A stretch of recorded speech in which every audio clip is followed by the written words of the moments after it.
Hello students. आज हम लोग डिस्कस करने जा रहे हैं जीओसी के बारे में, जनरल ऑर्गेनिक केमिस्ट्री के बारे में, जो कि ऑर्गेनिक का बहुत इंपॉर्टेंट पार्ट है। क्योंकि इसमें जो भी प्रॉपर्टीज़ है कि कोई भी ऑर्गेनिक कंपाउंड जो एसिडिक हो गया, बेसिक हो गया, या उसकी एसिडिक स्ट्रेंथ जो है वो कंपेयर कैसे करनी है, वो सारा का सारा उसके लिए जो है जीओसी के फंडामेंटल्स क्लियर होना बहुत ज़्यादा ज़रूरी है। क्योंकि जीओसी की एप्लीकेशंस के द्वारा ही हम लोग डिस्कस कर सकते हैं कि कोई भी ऑर्गेनिक कंपाउंड जो है उसकी एसिडिक स्ट्रेंथ हो गया, बेसिक स्ट्रेंथ हो गया, या स्टेबिलिटी हो गया। तो ये कंसेप्ट जो है सारे के सारे जो है एक्सप्लेन किए जा सकते हैं जीओसी की वजह से। तो जीओसी जो है जेडब्ल्यू मेन, नीट और बोर्ड के एग्ज़ाम के लिए काफ़ी ज़्यादा इंपॉर्टेंट है। तो मैं ज़्यादा टाइम वेस्ट न करते हुए जीओसी को मैं स्टार्ट कर रहा हूँ। तो आप देख सकते हैं कि जीओसी का मतलब है जनरल ऑर्गेनिक केमिस्ट्री। यहाँ पे एक जो वर्ड आ रहा है ऑर्गेनिक केमिस्ट्री, पहले हम लोग उसके बारे में डिस्कस कर लेते हैं कि ऑर्गेनिक केमिस्ट्री होती क्या है। ऑर्गेनिक केमिस्ट्री के बारे में हम लोग बात करें तो ऑर्गेनिक केमिस्ट्री जो है it is the branch of chemistry which deals with the study of organic compounds. Organic chemistry जो है वो डील करती है study of organic compound, organic compound की स्टडीज़ के बारे में डील करती है। तो ऑर्गेनिक कंपाउंड कौन से होते हैं? ऑर्गेनिक कंपाउंड्स वो होते हैं जो कि लिविंग ऑर्गेनिज्म से आइसोलेटेड होते हैं। लिविंग ऑर्गेनिज्म कौन से हैं? लिविंग ऑर्गेनिज्म हो गया एनिमल्स, प्लांट्स वगैरह, जो है एनिमल और प्लांट से जो कंपाउंड आइसोलेटेड होंगे उन्हें हम ऑर्गेनिक कंपाउंड्स बोलेंगे। तो ऑर्गेनिक कंपाउंड्स के एग्जांपल्स के बारे में बात करें तो urea, sugar, oil, fats, dyes, protein, vitamins, तो ये सारे के सारे जो है ऑर्गेनिक कंपाउंड्स हैं। तो ऑर्गेनिक कंपाउंड्स के बारे में पहले यही सोचा जाता था, एक जो थ्योरी आई थी उस थ्योरी के हिसाब से, उस थ्योरी का नाम था vital force theory. Vital force theory जो थी बर्जेलिस ने 1815 में दी थी। वाइटल फोर्स थ्योरी, इस थ्योरी के अनुसार कि जो ऑर्गेनिक कंपाउंड्स हैं, जो लिविंग ऑर्गेनिज्म होते हैं, उनके अंदर एक मिस्टीरियस फोर्स होती है जो कि ऑर्गेनिक कंपाउंड की फॉर्मेशन करती है। ऑर्गेनिक कंपाउंड्स जो हैं आइसोलेटेड होते हैं, लिविंग ऑर्गेनिज्म में से होते हैं, और लिविंग ऑर्गेनिज्म में एक मिस्टीरियस फोर्स होती है जिसकी वजह से ऑर्गेनिक कंपाउंड्स की फॉर्मेशन होती है। तो मिस्टीरियस फोर्स थी वो ऑर्गेनिक, मतलब ये जो ऑर्गेनिक कंपाउंड थे वो लिविंग ऑर्गेनिज्म से आइसोलेट होते थे। पर जो जर्मन साइंटिस्ट थे, केमिस्ट होलर, उन्होंने फर्स्ट टाइम जो है यूरिया को अमोनियम साइनेट से हीट करके, अमोनियम साइनेट्स को हीट करके यूरिया को सिंथेटिकली लेबोरेटरी में प्रिपेयर कर लिया। तो फर्स्ट टाइम जो है होलर ने यूरिया को प्रिपेयर किया आर्टिफिशियली। और वाइटल फोर्स थ्योरी के हिसाब से यही सोचा जाता था कि जो लिविंग ऑर्गेनिज्म है उनके अंदर मिस्टीरियस फोर्स है जो कि ऑर्गेनिक कंपाउंड की फॉर्मेशन करती है। तो अब आर्टिफिशियली प्रिपेयर हो चुका था। उसके बाद एक स्टेप और कोल्ब्स के बारे में, कि कोल्ब्स जी ने एसिडिक एसिड जो है वो भी सिंथेटिकली प्रिपेयर्ड कर लिया, एसिडिक एसिड। तो ऐसे ही थाउजेंड्स जो है ऑर्गेनिक कंपाउंड जो है वो लेबोरेटरी में सिंथेसिस होना स्टार्ट हो गए। तो जिसकी वजह से वाइटल फोर्स जो थ्योरी है उस थ्योरी का एंड हो गया कि जो ऑर्गेनिक कंपाउंड है वो लिविंग ऑर्गेनिज्म के अंदर एक मिस्टीरियस फोर्स होती है जिसकी वजह से वो ऑर्गेनिक कंपाउंड, मतलब लिविंग ऑर्गेनिज्म से ही निकलते हैं, वो आर्टिफिशियल प्रिपेयर नहीं किए जा सकते वाइटल फोर्स थ्योरी के हिसाब से।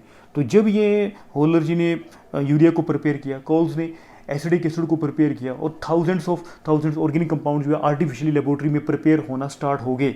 So that is the reason कि ये कंपाउंड जो है ऑर्गेनिक कंपाउंड जो आर्टिफिशियली भी प्रिपेयर्ड किए जा सकते हैं। So that is the end of vital force theory, जिसकी वजह से वाइटल फोर्स थ्योरी का एंड हो गया।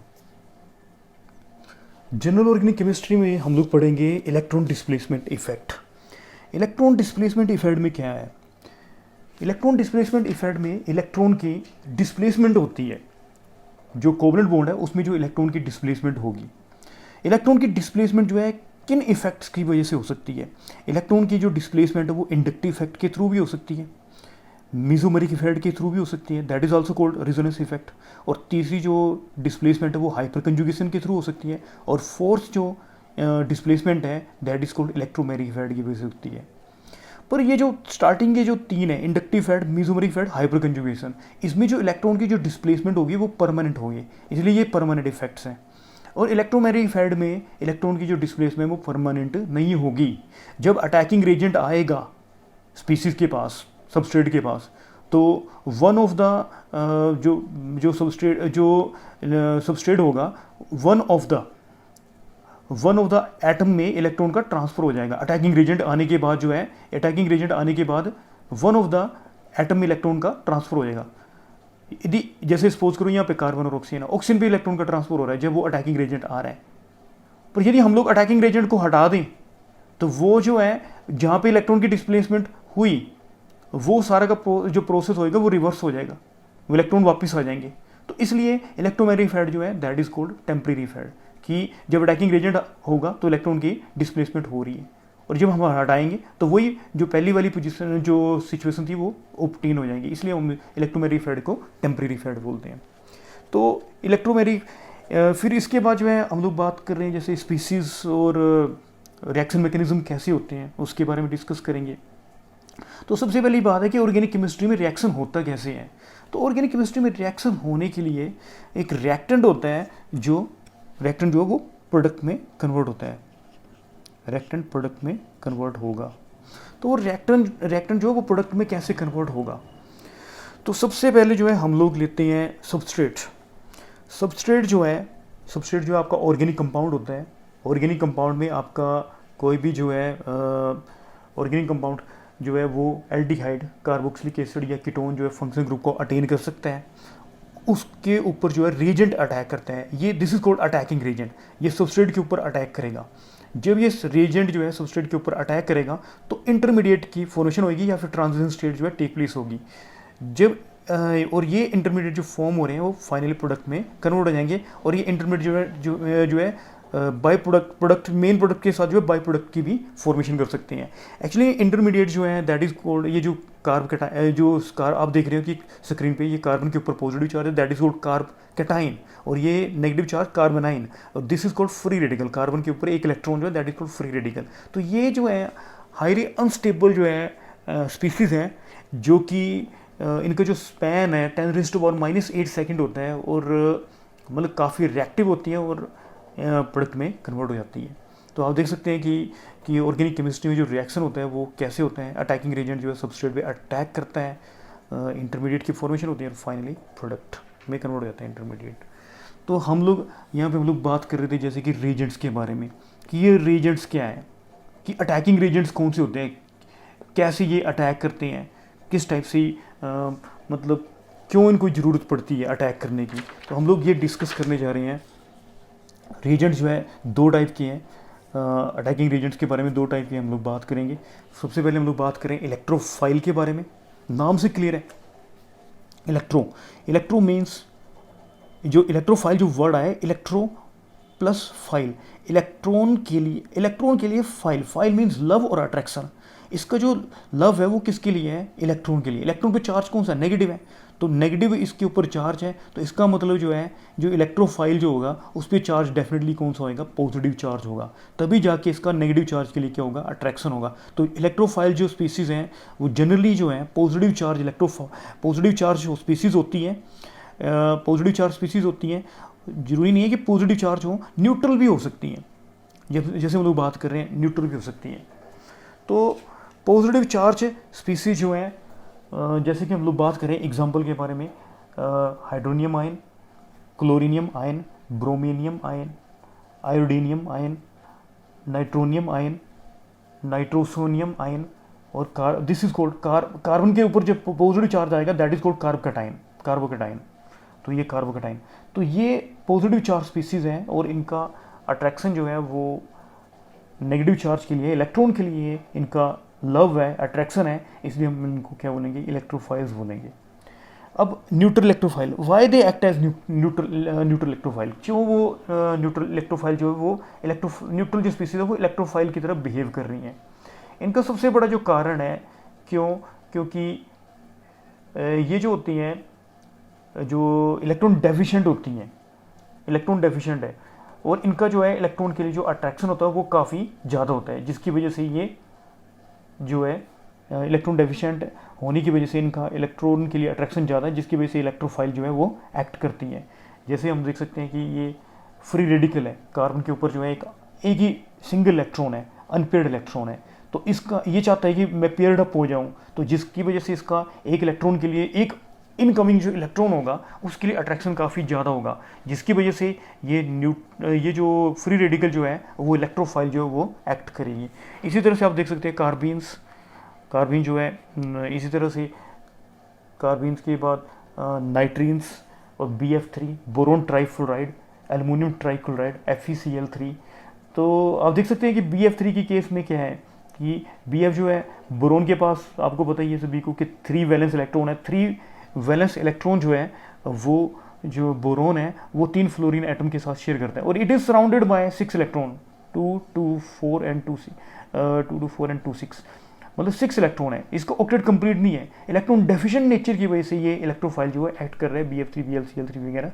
तो वो स्पीसीज जिनका इलेक्ट्रॉन के लिए जो है अट्रैक्शन काफ़ी ज़्यादा होता है, वो हमें याद होगा लिविस कंसेप्ट के हिसाब से, जिनका इलेक्ट्रॉन के लिए काफ़ी ज़्यादा अट्रैक्शन होता है, तो वो जो है लिविस एसिड जो है वो बिहेव करते हैं। तो आप देख सकते हैं कि ये जो न्यूट्रल इलेक्ट्रोफाइल्स हैं वो लिविस एसिड की तरह क्या करेंगे, बिहेव करेंगे, because they have greater attraction for the electrons. और ये जो है ऑर्गेनिक कंपाउंड्स के कहाँ पे अटैक करेंगे, ये जो इलेक्ट्रोफाइल है, इलेक्ट्रोफाइल मीन्स जिसके ऊपर पॉजिटिव चार्ज आ गया, इलेक्ट्रोफाइल जो वो अटैक करेगी नेगेटिव वाली स्पीसीज। जैसे यहाँ पे कार्बन और ऑक्सीजन है, कार्बोनिल ग्रुप है, ऑक्सीजन की इलेक्ट्रोनेगेटिविटी ज़्यादा है, जिसकी वजह से इलेक्ट्रॉन जो है ऑक्सीजन की तरफ शिफ्ट हो रहे हैं, तो पार्शियल नेगेटिव चार्ज आ रहा है, पार्शियल नेगेटिव डेल चार्ज आ रहा है, इलेक्ट्रॉन यहाँ पे मूवमेंट करना स्टार्ट होगी।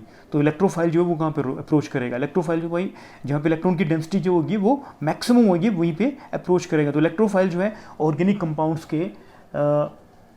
के उस पोर्शन पे, उस साइट पे अटैक करते हैं जहाँ पे इलेक्ट्रॉन की डेंसिटी जो है दैट विल बी हाईएस्ट। आप देख सकते हैं कि ऑक्सीजन के यहाँ पे जो ऑर्गेनिक कंपाउंड है उसमें इलेक्ट्रॉन की डेंसिटी ऑक्सीजन पे ज़्यादा है और कार्बन पे इलेक्ट्रॉन की डेंसिटी कम है। तो इलेक्ट्रोफाइल जो है उस साइड पे, ऑर्गेनिक कंपाउंड के उस साइड पे अटैक करेगा जहाँ पे इलेक्ट्रॉन की डेंसिटी जो है मैक्सिमम है। तो इलेक्ट्रोफाइल के बारे में बता दिया आपको मैंने। पर ये ज़रूरी नहीं है कि जो पॉजिटिव चार्ज स्पीसीज़ हैं सारी की सारी जो है दे आर इलेक्ट्रोफाइल। हर पॉजिटिव जो चार्ज स्पीसीज है वो इलेक्ट्रोफाइल एक्ट नहीं करेगी, वही पॉजिटिव चार्ज स्पीसीज जो है इलेक्ट्रोफाइल एक्ट करेगी, वही पॉजिटिव चार्ज जो स्पीसीज है वही एक्ट करेगी जो इलेक्ट्रॉन डेफिशिएंट हो। अब जैसे कि मैं एग्जांपल्स के बारे में बात करूं, hydronium ion, ammonium ion, Na+, sodium ion, calcium ion, तो ये जो है मानता हूं मैं कि इनके ऊपर जो है पॉजिटिव चार्ज आ रहा है, पर फिर भी ये इलेक्ट्रोफाइल एक्ट नहीं कर रही हैं। क्यों? क्योंकि इनका ऑक्टेट जो है ऑलरेडी कंप्लीट है, ये इलेक्ट्रॉन डेफिशिएंट नहीं है, जिसकी वजह से ये स्पीसीज जो है इलेक्ट्रोफाइल एक्ट नहीं करेंगी। तो आप देख सकते हैं कि ये स्पीसीज जो है इलेक्ट्रोफाइल एक्ट नहीं कर रही हैं। अब मैं डिस्कस करने जा रहा हूँ दूसरा जो अटैकिंग जो स्पीसीज है दैट इज़ कॉल्ड न्यूक्लियोफाइल। कि न्यूक्लियोफाइल कौन से होते हैं, नाम से क्लियर है, बिल्कुल simple. Nucleophile, nucleo means nucleus, file means love, means जो लव या अट्रैक्शन है वो किसके लिए है, न्यूक्लियस के लिए। और हमें पता है कि जो एटम का जो न्यूक्लियस होता है उस पर चार्ज क्या होगा, पॉजिटिव। तो इसका जो अट्रैक्शन है वो किसके लिए होगा, पॉजिटिव। न्यूक्लियोफाइल के लिए अट्रैक्शन होगा जिस पे चार्ज कौन सा होगा, पॉजिटिव होगा। तो डेफिनेटली यदि इसका पॉजिटिव चार्ज के लिए अट्रैक्शन है तो इसके ऊपर जो न्यूक्लियोफाइल जो होंगे वो ज़्यादातर जो है मेनली जनरली जो है वो जो है न्यूक्लियोफाइल जो होंगे उन पे चार्ज जो होगा वो नेगेटिव होगा। तो जैसे हम लोग दो कैटेगरीज में हम लोग डिवाइड कर सकते हैं, एक नेगेटिव न्यूक्लियोफाइल्स और दूसरा जो है न्यूट्रल न्यूक्लियोफाइल्स। नेगेटिव न्यूक्लियोफाइल्स के बारे में बात करें तो जो है हाइड्राइड आयन आ गया, बोरोन हाइड्राइड आयन आ गया, एल्युमिनियम हाइड्राइड आ गया, chloride, bromide, iodide, carbanion, OH- hydroxyl group, OR minus, NH2 minus, cyanide minus और nitro NO2 minus, RCOO minus, ये सारे के सारे जो हैं न्यूक्लियोफाइल्स हैं, न्यूक्लियोफाइल्स हैं, क्योंकि इनके ऊपर चार्ज जो है वो नेगेटिव है। और हम लोग बात करें कि ये इलेक्ट्रॉन रिच स्पीसीज हैं और कम से कम जो है एक लोन पेयर जो है कंटेन करती हैं। और दूसरी न्यूट्रल न्यूक्लियोफाइल्स में इन पे जो चार्ज है वो नेगेटिव नहीं है, फिर भी जो है ये जो है न्यूक्लियोफाइल जो है वो एक्ट कर रही हैं, क्योंकि ये जो है क्या कंटेन कर रही हैं, कम से कम एक। आप देख सकते हैं कि इस केस में जैसे कि वाटर के केस में 2 लोन पेयर हैं, अमोनिया के केस में 1 लोन पेयर है, RNH2, primary mean, secondary mean, tertiary mean. Primary mean के ऊपर 1 लोन पेयर, सेकेंडरी के ऊपर भी आप देख सकते हो कि लोन पेयर है। तो primary mean NH3 and RNH2, R2NH secondary mean, R3N tertiary mean, alcohol ROH, थायो एल्कोहल, ईथर्स, ये सारी की सारी जो है न्यूक्लियोफाइल जो है एक्ट कर रही हैं क्योंकि इनके ऊपर जो है लोन पेयर ऑफ इलेक्ट्रॉन्स हैं, they are electron rich species, और इनके ऊपर लोन पेयर है, तो इनका जो है पॉजिटिव चार्ज स्पेशल के लिए जो है काफ़ी ज़्यादा क्या होगा, अट्रैक्शन होगा। तो न्यूक्लियोफाइल की सबसे बड़ी कंडीशन यही है कि न्यूक्लियोफाइल जो है वो इलेक्ट्रॉन रिच स्पीसीज होती है और कम से कम उनके ऊपर 1 लोन पेयर ऑफ इलेक्ट्रॉन होगा। और हम लोग बात कर रहे हैं कि इनके ऊपर लोन पेयर ऑफ इलेक्ट्रॉन होने की वजह से इन इलेक्ट्रॉन डोनेट करने की टेंडेंसी इनमें काफ़ी क्या होगी, ज़्यादा होगी। Strong tendency to donate pair of electrons, strong tendency to donate pair of electrons, इनमें इलेक्ट्रॉन डोनेट करने की जो टेंडेंसी है वो काफ़ी ज़्यादा है। और हमें पता है लिविस कंसेप्ट के हिसाब से जो इलेक्ट्रॉन डोनेट करते हैं वो बेस एक्ट करेंगे, तो इसलिए न्यूक्लियोफाइल जो है वो लिविस बेस की तरह क्या करेंगे, एक्ट करेंगे। और अटैक के बारे में हम लोग बात कर रहे हैं कि लिविस जो बेसिस है, ये जो न्यूक्लियोफाइल है वो